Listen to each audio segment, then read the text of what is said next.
Welcome to the general meeting of the Tampa Heights Civic Association. This is March 25th, 2026. My name is Rick Fernandez. It's my privilege to serve as president of the association. We have a very interesting meeting tonight and a bit off of what we normally do. And I'll get into the how and the why of that in just a moment. Before I get to that, though, just a little bit on terms of protocol. We're Zooming live. We tend to get, 10 to 20 people on here for any given meeting. I know that a lot of folks are out on spring break, so our attendance here in the room is a little down, but we do have people on. And what we record here tonight will be available online. So any presentations that are made, campaign speeches that are made, they will be available to you and to your potential constituents down the road as well for your use. Just let us know and you'll be able to get a hold of them. Having said that, there is a protocol for the Zoom. We have a puck mic up here that's for the folks that are out in the world. And this is for the room. So if you're at the podium and you're speaking and you're getting questions from the audience, and there'll be an opportunity for some Q&A, I'm sure, during the course of the meeting today, remember that the folks at home may not be able to hear what's coming from the audience in the room. So if you field a question from somebody in the room, please repeat it as best you can, summarize it so the folks at home will know what it is you're answering, all right? If you forget, I'm usually pretty good about reminding you, but it slips sometimes, so just try your best. Okay, so for tonight, we have a mixture of politics and culture. We get politics here fairly frequently. We don't get into culture that much. So that's the different part. He's standing back there. We'll talk more about him in a bit. On the politics side, as I have stated in a couple of different meetings now, because we are in election season, we are opening our doors to any candidates that want to come in and introduce themselves during our meetings.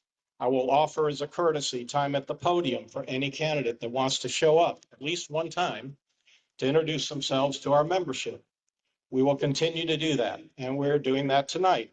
Tonight, we have 3 candidates available to us, unless there's somebody that snuck in that hasn't identified themselves, which is certainly possible. If so, raise your hand. But we have 3 candidates in the room tonight.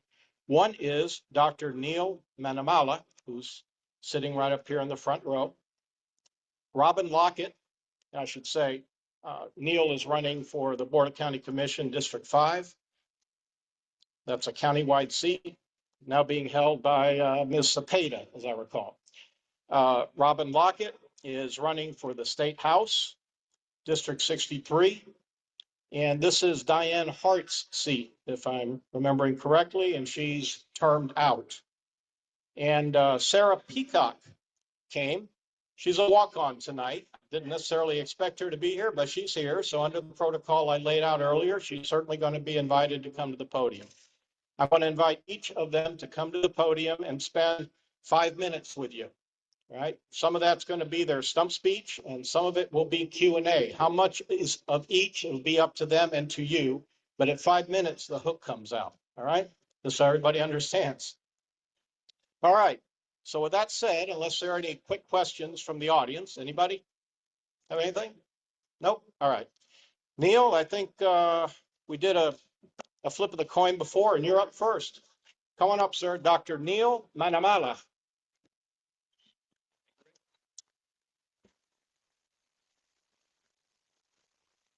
All right. Well, good evening, guys. Thank you guys so much for having me. It's been a long time coming for me to come and speak to this civic association, which in my view is one of the best, most active and engaged in our entire county. My name is Dr. Neil Manimala. I am a new dad and a medical doctor who is the Democratic candidate for the Hillsborough County Commission District 5 seat, which is one of the 2 countywide seats up for contention this November.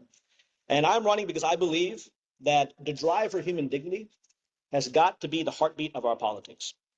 Right now, the ways in which our county commission, our local government, have been run have been that they've allowed the culture wars of DC and the partisanship of Tallahassee to spill down in the county center. And that impacts our people and here in our county. And I can tell you that in my practice in medicine, I sit with people at some of the darkest moments of their lives, and some of the worst days when they get a diagnosis of cancer, or in many cases, I tell parents that their son or daughter is not coming home. And it's in those moments where it's not about physician to patient or hospital to consumer. It's about human to human and brother to sister. And in so many ways, that's what politics should be about too. Making sure that a brother or sister can extend a helping hand to another brother and sister in need. And that's what we talk about when we talk about a drive for dignity. My story briefly, I want to leave a little bit of time for questions at the end, is I grew up in Valrico, the son of two immigrant parents who came from South India. Both of them grew up on farms. My mom was one of 10 siblings. My brother and I were, attended public schools in the area, and we are graduates of King High. And I was blessed to be able to go to USF for college and medical school. A lot of what drove me into medicine in the first place is a verse in Scripture from Matthew 25. Whatever you do unto the least of these, my brother and sister, you do unto me. And I was very, very fortunate to be able to go through surgical residency again at USF. And now I practice as a urologist in the very community that helped raise me in Brandon, Valrico.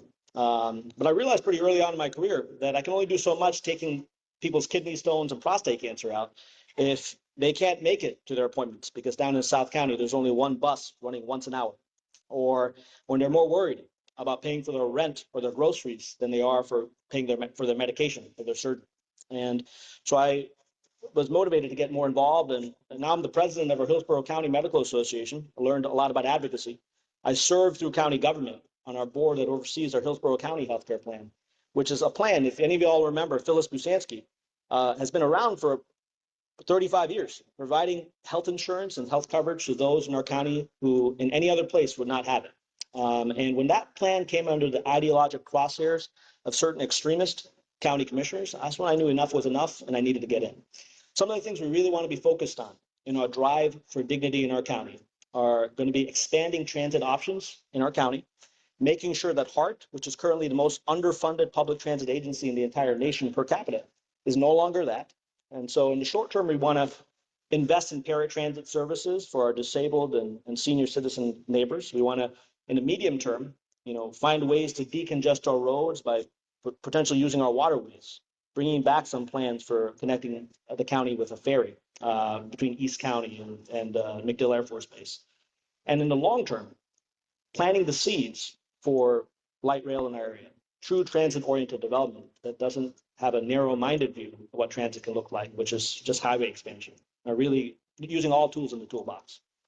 I do believe healthcare is a human right, and so I want to protect our Hillsborough County healthcare plan, expand mental health care options, and address issues of maternal deserts in our county. And I also believe housing is a human right as well.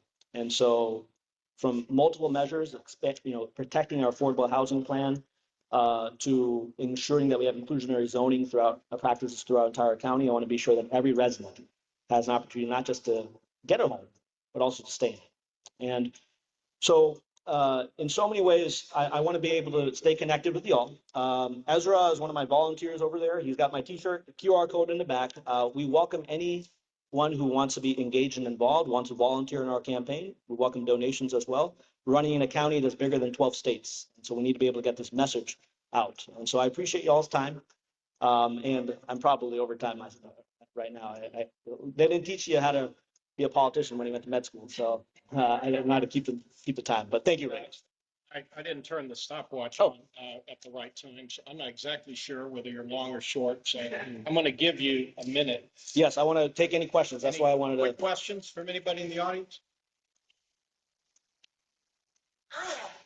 Yes. I want to know what you talk about the baseball stadium and funding it. Yes. I think that the discussions are encouraging regarding some of the plans that do seem to integrate some degree of multimodal transit, like having lanes for rideshare and all that kind of stuff. I mean, still very car centric, but I think that it's still something that one can believe in when you look at the plans on paper. I think when it comes to the actual breakdown of cost, I don't think, I'm going record on saying this, a 50-50 deal in which the taxpayer bears a burden is something that's feasible. I think that, being able to kind of work on it, making it so that any investment of public dollars has a true return on investment. I think when I think of the race stadium, I think of it as a seed that requires the appropriate soil. You can't just take any seed and plant it in some random soil. You need to be sure that the soil, which is the infrastructure of our county, can support it. And so I think of it as potentially an opportunity to be able to push for the things that, will benefit folks, even if they don't step foot in the race stadium in Hillsborough. If they're a Hillsborough County resident, they should be able to benefit from, for instance, transit investment that comes about from it, right? That's one angle that I would like. Economic opportunity and housing opportunity as well that comes along with that. Now, it remains to be seen what that deal looks like on paper. It's a pity that we'd be losing Hillsborough College Dale Mabry by all means. But what it comes down to is that location, close to the airport. The discussion of what an airport to downtown connector looks like and what a sports complex could be as a stop on that route is promising. But right now, it's still an idea in the sky. What does it take to bring it into fruition? That vote, if it ends up being the Hillsborough College Dale Mabry campus, might happen before we get elected in November. But we're going to be left picking up pieces and making sure that the drive for that infrastructure investment that we need is ultimately a reality. So this is where the values of the folks you have in office is so important.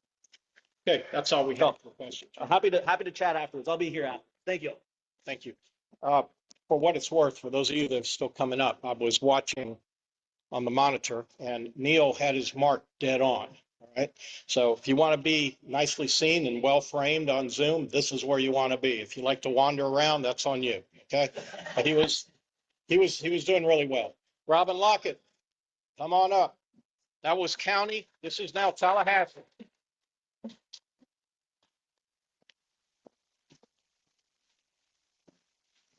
I'm getting older, not old. Good evening, everybody. I'm glad to be here. My name is Robin Lockett, and I am currently a candidate for State House District 63. A little about myself, and this is aggravating me. Can I pick this up? Yeah.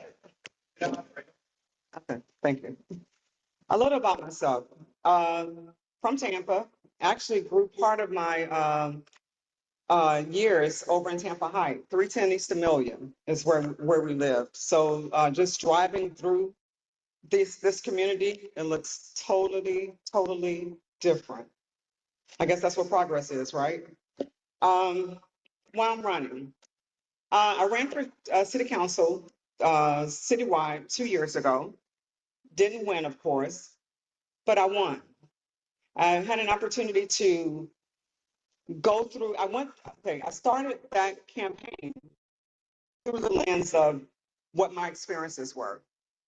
But the best thing that happened to me or for me was that I had an opportunity to go to each community and have conversations, and with the ability to listen, and it changed my whole perspective, right? I went in there one way and I came out like, okay, we bridge this together. We need to win. We need to fight together. We're in the pot together. How do we get out together, right? How do we build a bridge to say the same thing and fight against city council, fight against county commission, fight against the mayor, because we're stronger together. I'm an organizer by trade. I'm the regional director of Florida Rising. And when I did not win the race with city council, I still go and hold them accountable. I sit and I watch and I challenge, agree sometimes, fuss the next. And it's working because they tend to listen to me sometimes. But I fight for the community. I want to see the community win. I want to see everybody win. I understand that there's issues, there's concerns, but if we work together, we can get through a lot. We can get through anything, to be honest. It should be us against them, and then them would have to come to us. So I'm a mother of 2 boys. One is 40-something, I can't remember how old, and the other one is in his 30s. I have 2 grandkids. Gavin is 17 now, and Dallas is 10. Both my kids are, one is in Canada and the other one is California. So they do not live here, but they do come to visit. I'm a mom, right? And I can show empathy. I can understand. I fight for housing. I think everybody deserves to live in a decent, healthy place. I fight against landlords that are slumlords, right? That take advantage of the community. Yeah, and there are some in Tampa. With this fight, that just took me back. With this fight, with housing, against transportation, dealing with the Citizens Review Board, criminalization. What else is there? Everything, to be honest, everything is wrong. I want to make a difference. I want to make it. I'm stumbling now, but I want to make a difference in the community. Yeah, that's all. I'm sorry. Are there any questions? We have My mind just went about a wandering. minute and a half, Roger. What are your thoughts? And repeat the question. What are my thoughts about transportation? I think transportation is terrible. I'm 61 years old. I caught 4 buses from Sulphur Springs to the Howard Franklin every morning. From West Shore Mall to the Howard kid, and the transportation is still the same. And there are feasible things to do, but it's not working. And I don't know what it is that would not force them to at least take a step. But transportation, we need light rail. We need all the with the growth of Tampa, we need different options of transportation so we can get. Uber can't do it all, and that's even expensive. That takes us right at 5 minutes. Right? I answer questions good. Robin, thank you. No, thank you.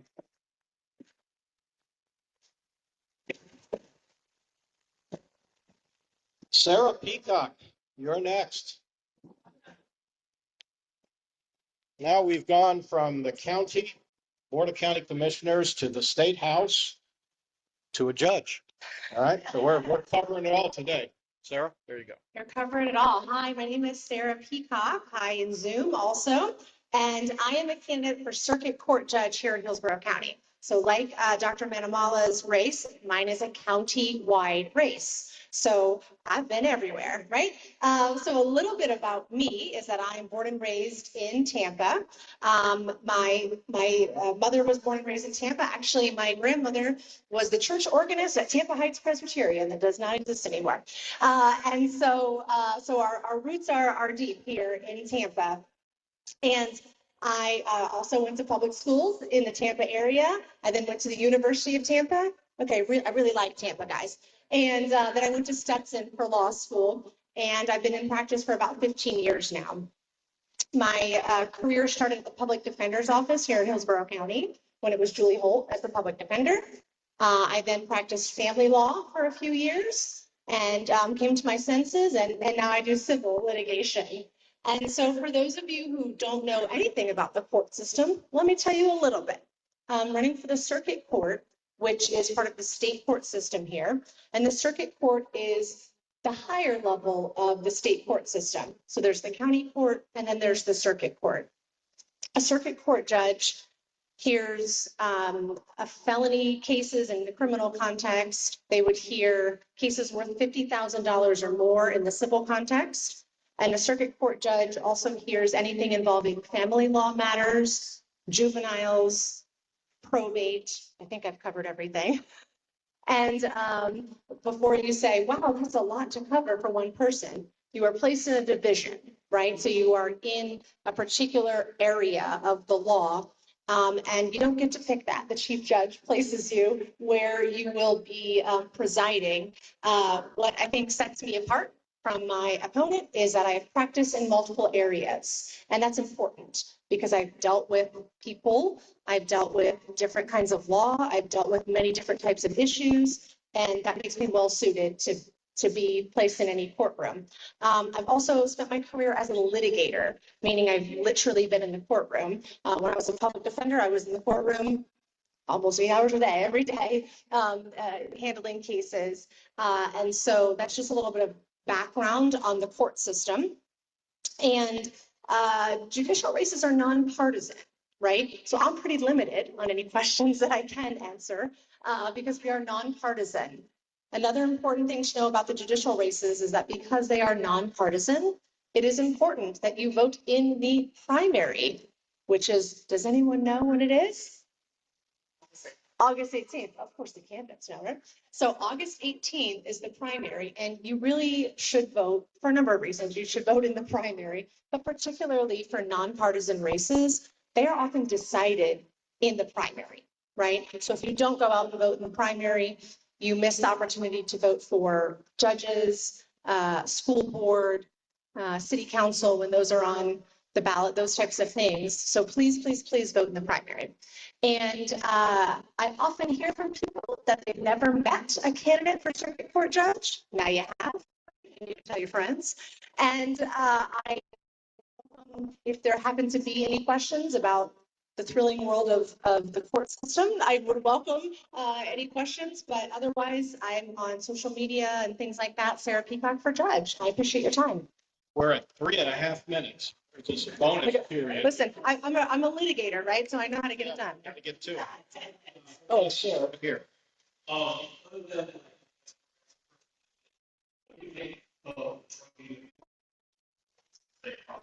Sure. What drove me to run for circuit court judge? For me, I see being a judge as a form of public service. Public service that one can do with their law degree. So it's about the service element for me. Question. Kareem, I think your hand. Lena, Ms. Lena, go ahead.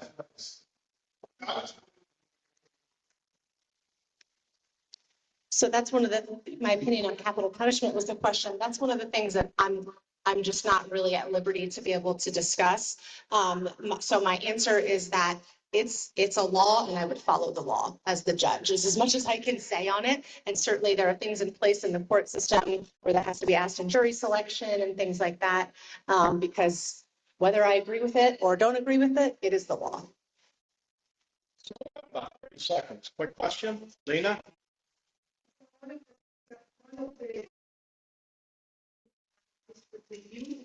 The youth. And they end up in front of you. Sure. I don't know how much you're at liberty to respond to your approach to you, but that's my question. Sure. So the question has to do with the youth maybe getting in trouble and how that could be dealt with in the court system, or how I would deal with it. Well, I will say that as a public defender, I was assigned in the juvenile division for a good amount of time, meaning I was representing juveniles who've been arrested for sometimes just stupid things. I understand intricacies that go into that. There's family factors, there's economic factors, family factors, all sorts of things that really go into how the youth ended up there, right? And so I will say that our court system has an eye towards trying to help the youth and not just go to punishment or jail. Don't get too excited because Hillsborough County had a history of upfiling on youth, but for the most part, there is an eye towards trying to help them, putting them in probation programs, diversion programs so that they don't end up in the system forever and ever. And I do know that we are lucky in this particular county, in Hillsborough County, to have a public defender's office with a lot of social services. So we're lucky in this county. Okay. Sara, thank you. Thank you. Good job. Okay, thank you.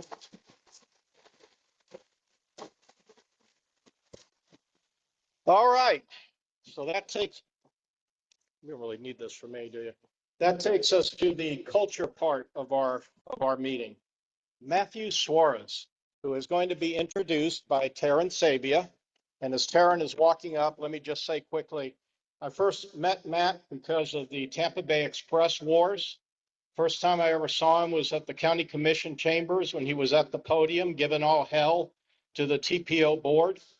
And he was standing there at the podium with a ring binder that was about this thick, I kid you not, of all the research he had done about why TBX was such a bad idea. Little did I know that he was an author and a poet and obviously a man for all seasons. So with that said, Taryn Sabia, who's known him forever and a day, gets the introduction. Thanks, Rick. I feel like I should also I'm a bridge in this situation. I am a candidate for mayor, but tonight my hat is as Civic Association representative, and it is my pleasure to be able to introduce Matthew Suarez to you. He is a longtime friend, colleague, and fellow community advocate. As Rick mentioned, he's been involved in a number of different community activities, workshops over the years. And I'm really excited because way back when I actually got to sit on his thesis committee. So Matthew is a 5th generation Tempeño. He is an alumnus of Jesuit High School, and he is also, and I will say, a proud alum of the School of Architecture and Community Design at the University of South Florida. Go Bulls! And he holds his master's in architecture from that program. So we are here tonight to be able to listen to Matthew's presentation of Tampa Tales and Treasures. So I'm excited because this is a treasure for us to get to hear the poems and the illustrations that go with them this evening. Matt?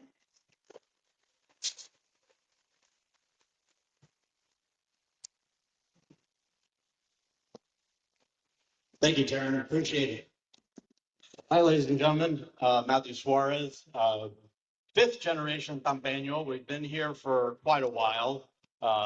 Can go back to my great grandparents in relation to history here in the community. We have a special presentation, obviously, for you all tonight. And that is Tampa Tales and Treasures, poems about people, places, and things. This was a project I've been working on for the last 4 years. And this is all for you and everyone in this community. The book itself is an 813 Pirate production. That's the company that I have that hosts the book. So it's made here in the 813, completely made in the 813. As far as if you want to follow us online, here's our QR code to our Instagram page. On there, you find videos, vignettes, all different things in relation to the book that are previews. And the book will be coming out now in the month of May. We'll be launching the book here at 813 Pirate Productions. So at 813 Pirate Productions, what is our mission? We're here to capture content from the environment, and that be the natural, the built, and the human environments, in an effort to produce works that inform, instruct, and inspire. Our vision is that through the power of written word and influential illustration, that we work to inform, instruct, and inspire others. About me a little bit, and Taryn provided a great primer for this, and but we'll do it with some illustrations. Just some imagery there.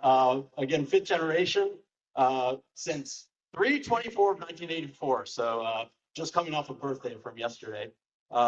Jesuit High School alumnus and master's degree of architecture at the University of South Florida. So as far as aside from my family, my wonderful girlfriend Tiffany, who are my favorite people in Tampa? Over the course of time, more of those Tampa celebrities or those influential members of our community in the past. And one I will have to say has always been an inspiration to me is Tony Pizzo, the late historian, the late community advocate. He did so much for historic preservation of Ybor City and different communities within our city.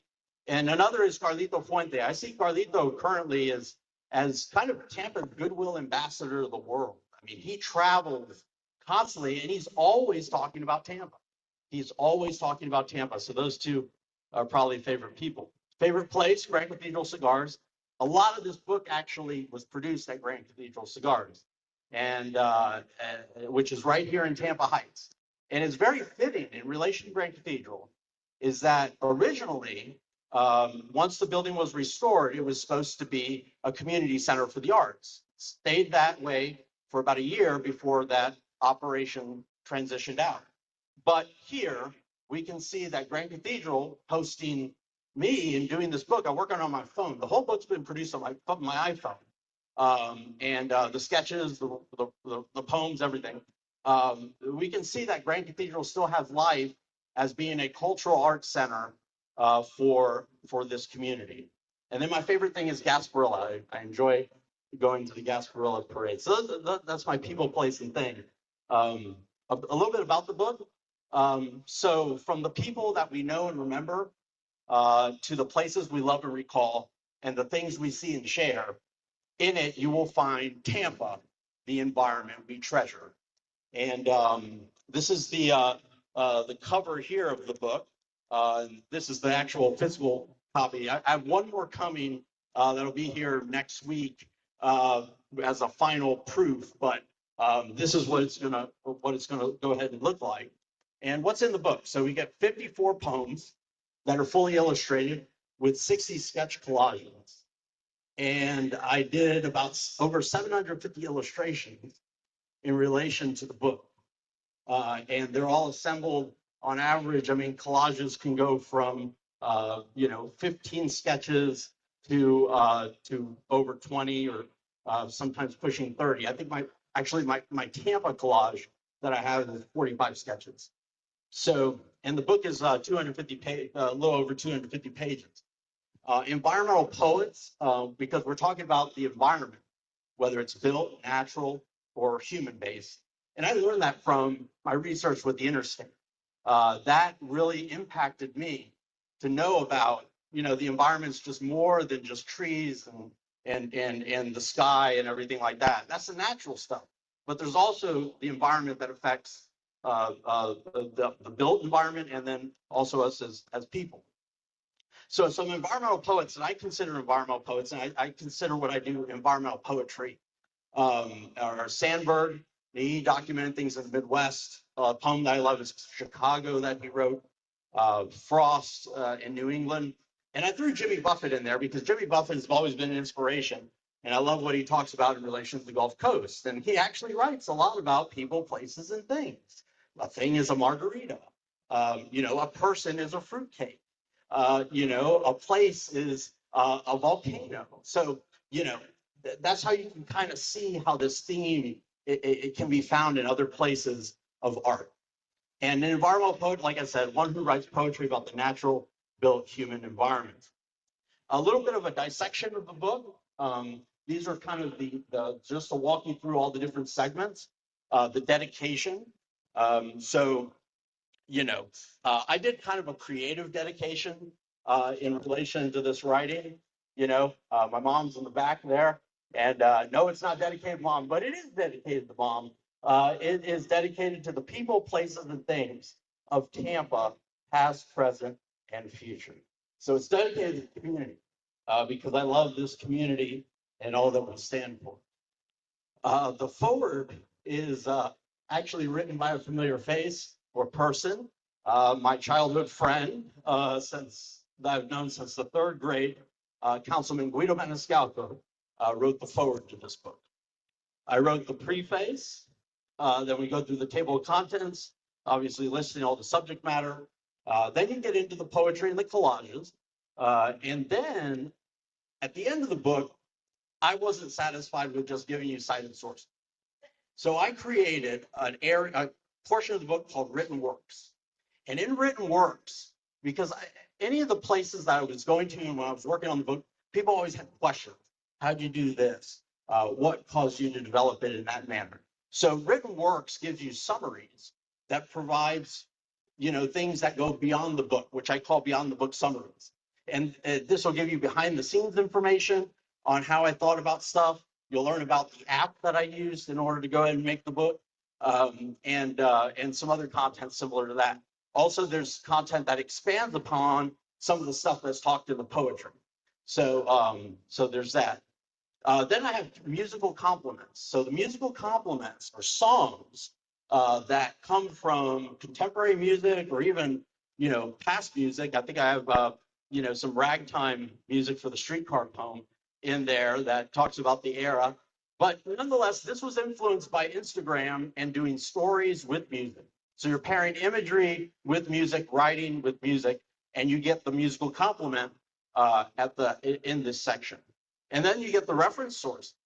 But then also there's a treasure line that you follow through this section, and you can kind of see it there at the bottom right image. And you follow the treasure line, and there's buried treasure at the end of the book. I won't give away what that is, but there is buried treasure at the end of the book. Then I have images and individuals. This is the section for any of the visual sources that were used, and also the individuals that took time or made some type of contribution and assisted me in producing the book. So these are all even including my educators, all the way to middle school, are included because they help build me as a person in order to produce this work. Then you have a preview of volume 2. So I already have 7 poems finished and 7 poems in production in relation to Tampa Tales and Treasures Volume 2. And then you get to learn a little bit about me at the end of the book with the About the Tampeño section. As far as the purpose, to build on those 3 words that I had in the mission and vision statement a little bit more, to inform. So to tell Tampa's story through poems and sketches that identify with the people, places, and things. Instruct, to develop more of a deepened understanding of Tampa, and to inspire in capturing the interest of those wanting to learn or recall Tampa's story. The process, as far as the poems, they're research-based poems. So it's a little bit different than maybe other poetry that you have traditionally that's more emotional. It's more from the heart. This is still from the heart, but it's wanting to be informative. I want you to learn something after you read the poem. Experience and observation. These are all, some of the poems in there are based on my own personal view of the world or of Tampa, whether it's sitting in a cigar lounge or drinking a café con leche or watching the Gasparilla parade pass by. So it's based on the observation experience. And the Tampa city limits. I put some constraints on myself, and one of the constraints was writing about what occurs within the city limits of Tampa, not going into the county and beyond. But I did make an exception to that for a couple poems. One was Tampa's baseball poem, because I can't talk about Tampa, which is called Cascaden, which I can't talk about Tampa without talking about the Rays, and I had to go reference St. Pete for that. And then the other is Mascot, which is a poem that's based on every high school mascot in Hillsborough County, whether it's public or private school. And then also the sketches, I use background images. So you can see an image I took of El Reloj in Ybor City, the J.C. Newman factory clock tower. And then I do a tracing over it, and I work with the line weights in order to create that tracing. And then what you see to the right of it is the finished image after doing that rendering. As far as the book goes, I use the GoodNotes app in order to produce it. It's about a $15 app that you can get on the iPhone, and I think it's available for Android now. So that's what I use, and I can catalog all my research documents, my PDFs, my sketches, all my words and everything, and I formatted the whole book in that app using a template I created and stuff like that. So I kind of hacked the app, if you will. Sketching and writing, all done on the iPhone, like I said. And these are some of my primary sources. I love the Sunland Tribune, as well as the Florida Historical Quarterly magazine. That's where a lot of the historical research comes from in relation to these writings. The subject matter, here's the table of contents, basically. You can kind of see the range here in relation to our community's history. We go all the way back to the Tocabega, the primitive indigenous tribe that was here in Tampa, and we go all the way to the present day with a poem like, for example, Night, which is about our Tampa nightlife. Also in here, you'll see some titles that I don't give away the farm. I want to have some mystery. So you have titles like, for example, House. And House, that poem is about the Jackson House. And something I like to do with the poetry is I like to let the building speak, or the thing that doesn't normally speak, a coyote, a balustrade. I like to have that item speak, so you can kind of see from the item's perspective of what they've seen, what they've been through in relation to history and Tampa's story. So that's a little bit about the subject. We have some products. We have some swag in the back. My girlfriend Tiffany is in the back with the swag. And hi, Tiffany. So we're just being a little bit out of the box in relation to what we do with the imagery in relation to the book, and really promoting Tampa, our place that we love. Media, we're on Instagram, Facebook, X, and Blue Sky. We've done some engagements. We have a Tampa Native show that's floating out there that we did with Mr. Mario Nunez about a year ago. And then we've been kind of invited to participate in the El Reload birthdays that the J.C. Newman Company hosts. There's one coming up on the 30th, just this coming Monday, that we'll be participating in. Poetry and sketches are featured on the walls at Grand Cathedral, where a lot of them have been written and developed. And like I said before, playlists and soundtracks. So you can take all those musical compliments that are found in the back and put together a playlist that relates to Tampa. Next steps, we just last Friday, we got our formal copyright from the U.S. Copyright Office in Washington, D.C. So we are now ready to go forward with releasing the book to the community. Some places that either we've gone ahead and spoken with or we're looking to speak with are the following on the listing. We have talked with Visit Tampa Bay already and Grand Cathedral about carrying the book. And then we're also looking at others like the Black English Bookstore here in Tampa Heights, Oxford Exchange, the Newman Cigar Gift Shop, and the Centro Estudiano Gift Shop. Just to start, we have to have a starting point, and then we'll kind of expand from there. So now from the book. So that's a little bit about the book. We'll go from the book, and I'll read you some of the poems that we have, and I have some little overview slides that relate to the poems. So the first one I'll read you is about before we get into Tampa. So I'll go back. About you'll find on the back of the book, and so I use a poem as a summary to tell you about what's going to go on inside. And you can kind of see that the book is plain cover because coming from the architecture discipline, our portfolios or sketchbooks usually have a plain cover, and this is Tampa's sketchbook from what I see. So that's the reason for the plain cover. So about, would you like to come on a journey with me into the Tampa that I feel, hear, and see, into the Tampa that I know, into the Tampa that I would like to show? Here lie the tales and treasures that define this place. If you pay attention, they are there to trace. Together we will see this community in the light. We will see it during the day and into the night. This is the place that I have always called home. This is the place I was raised to roam. So through the pages that you comb, you will get to know this place through sketch and poem. So that's about, and that'll be on the back. And then going into Tampa. So Tampa is an interesting poem because, and it wasn't the first thing that I wrote, and the order of the book doesn't go in my writing order. To walk you through a little bit about the book, poetry-wise, you have 3 poems at the beginning, which are people, place, and thing. So they're poems that complement the subtitle of the book. Then I have Tampa. Tampa summarizes a lot of the specific poems that you will find after you read Tampa. And some of the questions that you might have about Tampa might be remedied with that particular poem on a specific subject that the Tampa poem talks about. So in relation to Tampa, I'll go ahead and read this poem about Tampa. Tampa. So tell me, treasure city of the West Florida coast, what places have defined you the most? What people have shaped you into a destination? What things have made you a desired location? Was it the immigrant that came to roll? Oh, might go out. Is it still going? Oh.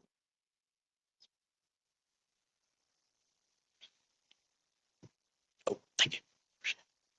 Sorry. So Tampa. So tell me, treasure city of the West Florida coast, what places have defined you the most? What people have shaped you into a destination? What things have made you a desired location? Was it the immigrant that rolled the tobacco leaf, or the Tocobaga tribe led by a commanding chief? Was it a man from St. Louis who came here to brew his beer? Or the theme park he created that is open all year? Was it Plant's Grand Hotel and his road of rail? Or your port to which ships chart a course to sail? Was it the 1539 landing of De Soto at the mouth of your series of bays? Or the 1757 expedition Mariaselli led for days? Was it Janus landing his plane in the water in front of a cheering crowd? Or the time a president rode down Franklin Street standing proud? Was it the man whose steakhouse is known for its collection of wine? Or your state's oldest restaurant where a 1905 salad is made just fine? Was it a fort under the command of George Mercer Brooke? Or the goodwill trip to Cuba that one of your mayors took?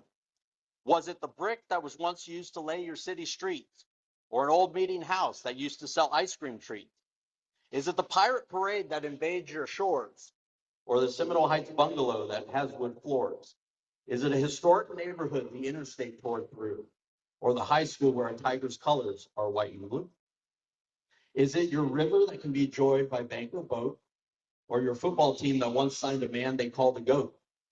Is it the urban coyote that howls in the heights at night? Or the fisherman's bait that tarpons bite? Is it a historic grand cathedral where you can smoke a cigar? Or the friends that go in the night to a South Howard bar? Is it the balustrade that runs along your beautiful bay shore? Or the beige brick city hall that stands at your core?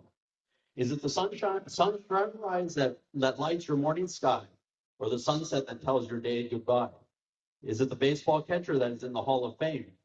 Or the sticks of fire which derive your name? So tell me, Treasure City, tell me your story, tell me your tale. Tell me about the places that have defined you without fail. Tell me about the people that have worked to shape you through the years. Tell me about the things that make you different than your peers. Tell me about what has defined you as a location. Tell me about what has built you, Tampa, into a desirable destination. So that's Tampa. Interstate.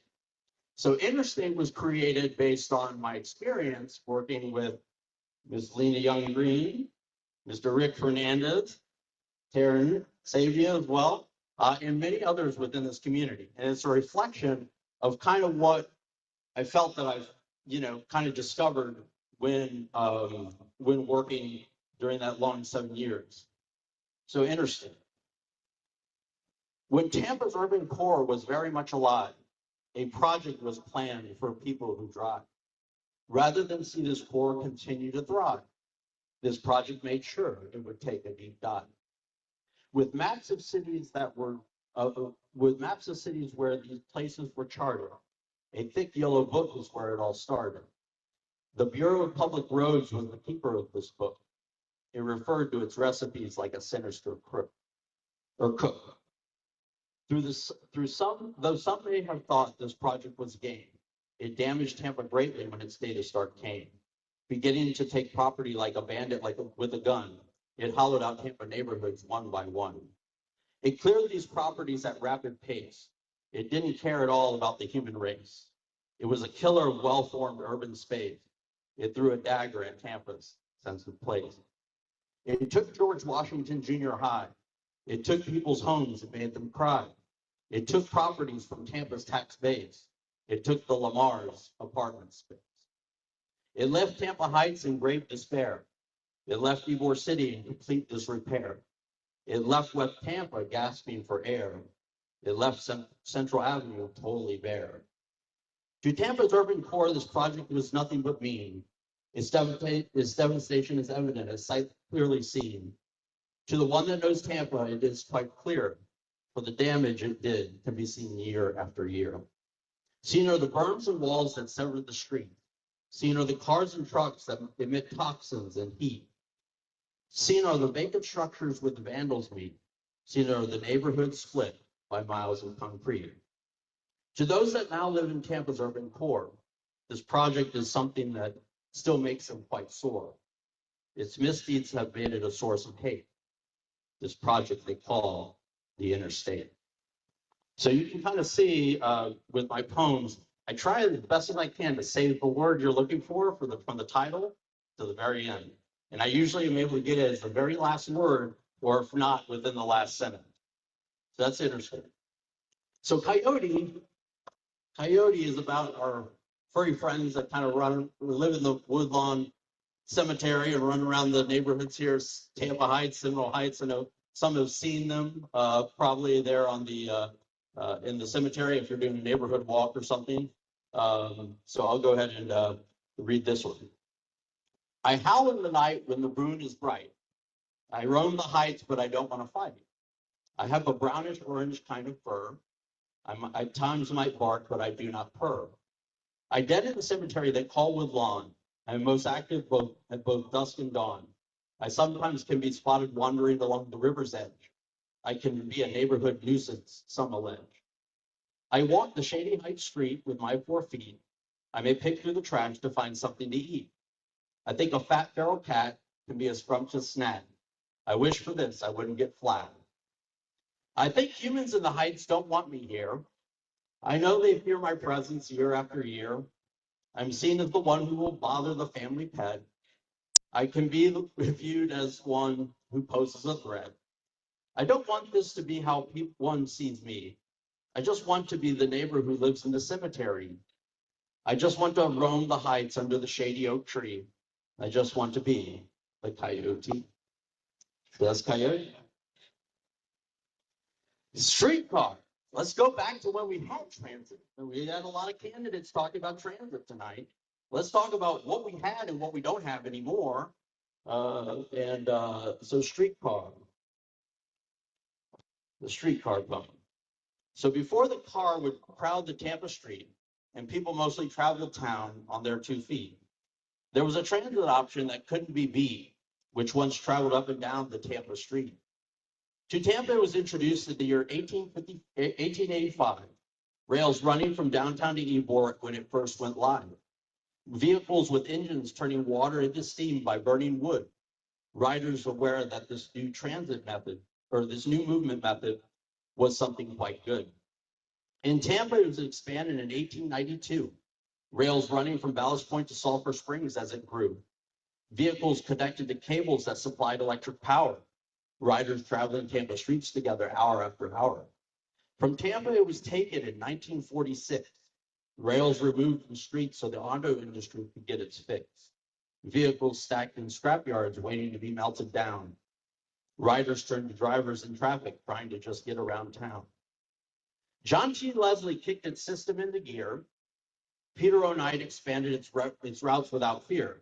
Hugh McFarland finances West Tampa Line. All individuals who made this mode of transportation work just fine. Throughout Tampa, its bells would once proudly ring. Throughout Tampa, its whistles would once gleefully sing. Throughout Tampa, its route signs would once promptly switch. Throughout Tampa, its rails would once collectively stitch. It once traveled the Tampa Street along 53 miles of at-grade rail. It once was Tampa's transit option that was conscious of human scale. It once traveled up and down Franklin Street in the beautiful Bayshore. It once was found running along 7th Avenue and the Grand Central Corridor. To Tampa, it was reintroduced in 2002. Rails running to destinations both old and new. Vehicles once again connected to cables that supply electric power. Riders once again traveling Tampa streets together hour after hour. Though it can be experienced, seen, felt, and heard, an understanding of what it once was should not be blurred. We once traveled the Tampa Street to destinations near and far.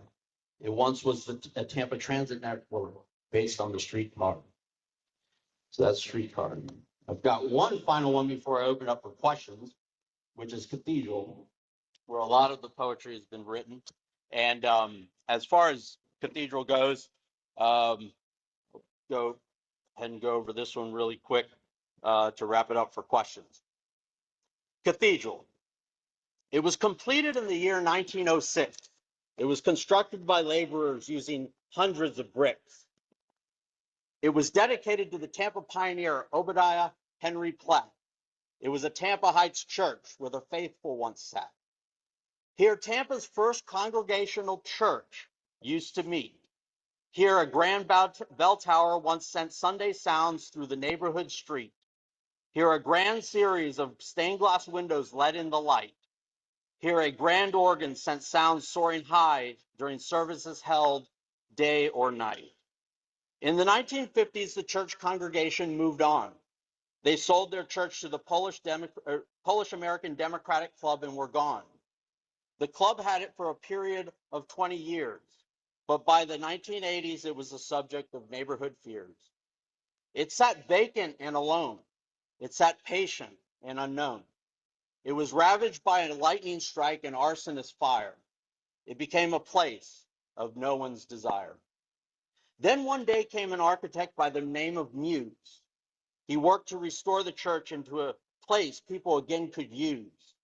He gifted it to the community, and it became a center for the arts.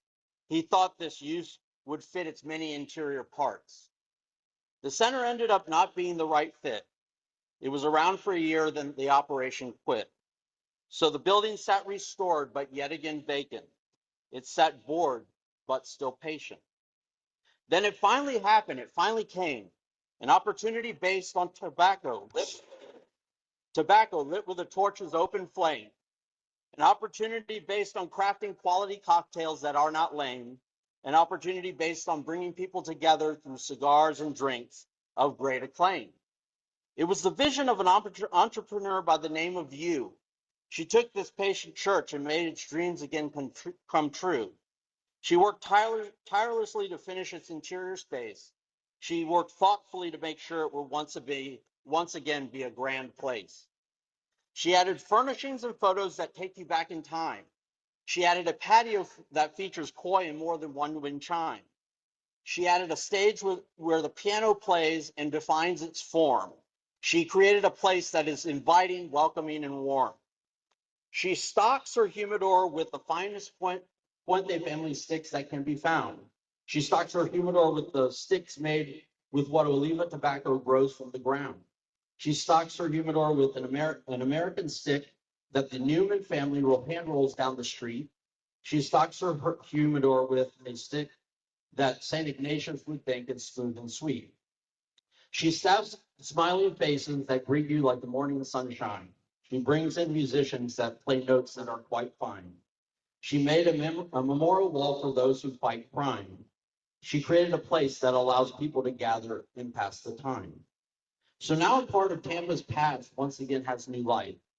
After being patient with the hope of being saved from strife. After being vacant with the hope of seeing the occupant again. After being alone with the hope of seeing something new begin. After being unknown with the hope of being found, a Tampa Grand Cathedral is now safe and sound. Thank you. Thank you. We'll open it up for any questions. Yes. That I believe they have been removed from the question was if the bells have been removed from the bell tower at Grand Cathedral Cigars, and I believe the bells have been removed. Yes. I kind of started by accident. I just was like, oh, let me write a poem one day, about 4 years ago. And it kind of just, I posted to Facebook. The question was, sorry, how long have I been writing poetry? I posted to Facebook and I got some comments like, oh, this is pretty cool. This is refreshing, and people are just asking for more of it. So I was like, I've always wanted to do a book on Tampa. So, so I just put those two things together, and now we have a book on Tampa with poetry and sketches.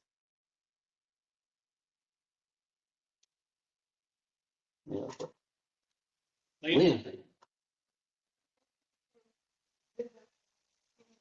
Yes. The days of planning, how we would fight this issue, and it's good to sit here and hear you read a poem. Thank you, Lena. Thank you, Lena. And that was Lena Young Green commenting about the interstate poem that was read. Yes. Great.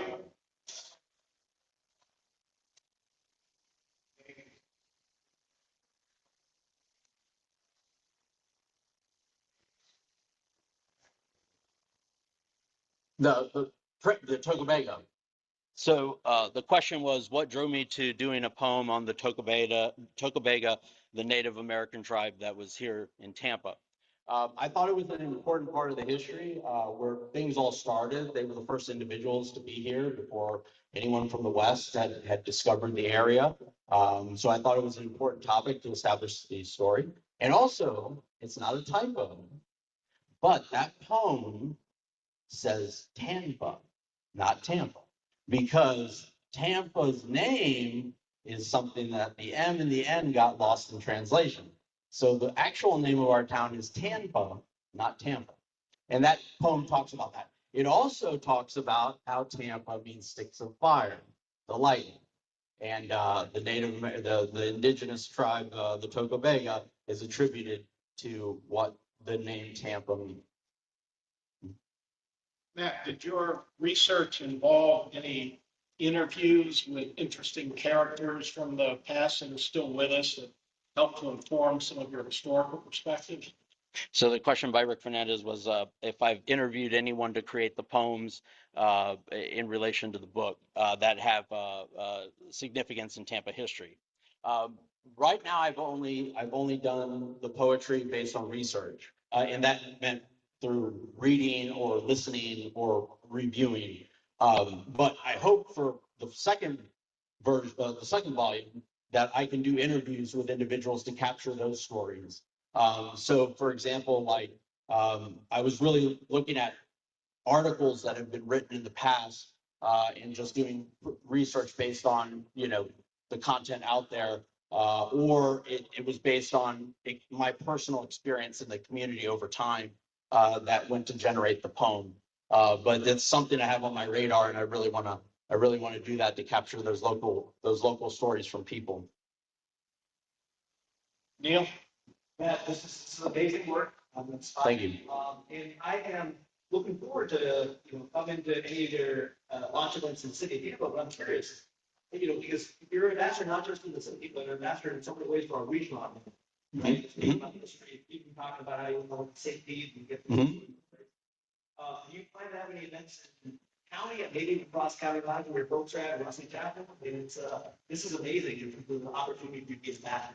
Sure. The question was in relation to the outreach efforts associated with the book and launching it and going to different locations within the Tampa Bay area.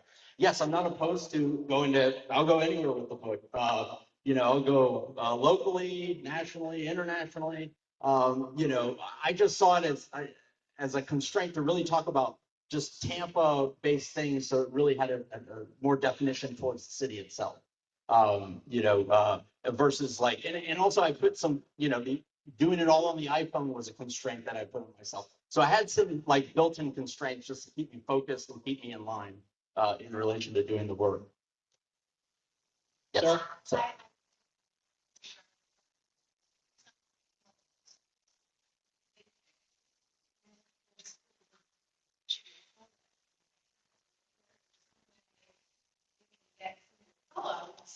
In schools. Yeah, no, the question was about getting the poems into the school system here in Hillsborough County. yes, I really wanted to do that. And again, sometimes it takes, kind of starting out with the book and getting it into the community and people talking about it and things like that to get those kinds of opportunities. One school does have a poem for itself, and it's the one that I get to speak of in relation to my experience, which is Jesuit High School. So that high school does have its own poem within the book. But the reason why I wanted to write mascot was because I didn't want to leave everyone else out. So I wrote a mascot, which talks about every mascot, like I said, 29 of the Hillsborough High School mascots, and then the 5 major private high school mascots. And they're all interwoven, and they all talk about signature elements or signature kind of identifying features related to the mascot to tie it all together. Yes, Tara. Sarah. Okay, with the restriction on doing this all on. This is Bull and for anybody who doesn't know, Bull is also alone from the store. And I did urban community science master's in the same program. So now, drawing wise, did you usually style? You used your finger. I use my finger to complete every drawing in this book. My index finger on my iPhone, no iPad, on my iPhone, my index finger. Yes.